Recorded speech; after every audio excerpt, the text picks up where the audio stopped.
BNP কেমন, কিভাবে তারা দেশ চালায়, সরকার পরিচালনা করে, এগুলো আমরা আওয়ামী লীগের মুখে শুনেছি। বিএনপি খুব দ্রুত আওয়ামী লীগ হওয়ার চেষ্টা করছে, কিন্তু এই বিষয়ে আসলে তাদের সামর্থ্য, ক্যাপাবিলিটি, কোয়ালিটি কোনোটাই আওয়ামী লীগের কাছাকাছি নাই। ক্ষমতায় এসেই বিএনপি কিভাবে তাদের জায়গা থেকে গণরায়কে অমান্য করছে, গণভোটকে তারা রীতিমতো ঠাট্টা করছে। খুনি হাসিনাকে আশ্রয় দিয়েছে ভারত, শহীদ ওসমান হাদির হত্যাকারীদেরকে আশ্রয় দিয়েছে ভারত, বিগত 16 বছর বাংলাদেশের উপরে আধিপত্য চালিয়েছে ভারত। আওয়ামী লীগকে ব্যবহার করে বাংলাদেশ থেকে নিজের স্বার্থ হাসিলের সকল পায়তারা চালিয়েছে ভারত। পড়ি আমরা এই বয়সে অনেকে এখানে আছি, তো তখন 2006 সাল শেষ হলো আর কি। 6 সালের পর থেকে 26 সাল মধ্যবর্তী প্রায় এই 20 বছরে আমরা বিএনপির শাসন দেখি নাই।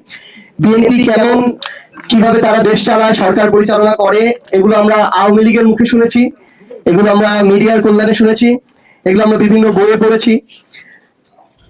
কিন্তু সবসময় একটা জিনিস মনে হতো আর কি, যে আজকে থেকে 3, 4, 5 বছর আগে যে বাংলাদেশের বড় দুইটা রাজনৈতিক দল তো তখন আওয়ামী লীগ এবং বিএনপি ছিল, তো মনে হতো যে একটা রাজনৈতিক দলের শাসন আমল তো নিজের জীবদ্দশায় অনেক দেখলাম, আরেকটা দেখার সৌভাগ্য হবে কিনা, হলে আসলে তুলনা করা যেত যে কে তুলনামূলক ভালো।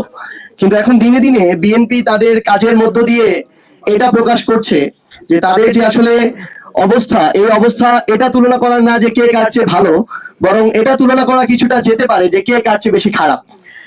আমরা সেদিন সংসদে একটা অপচেষ্টা দেখেছি, এবং এই অপচেষ্টার একটা ডকুমেন্টারি ভিডিও আকারে পরবর্তীতে সামনে এসেছে।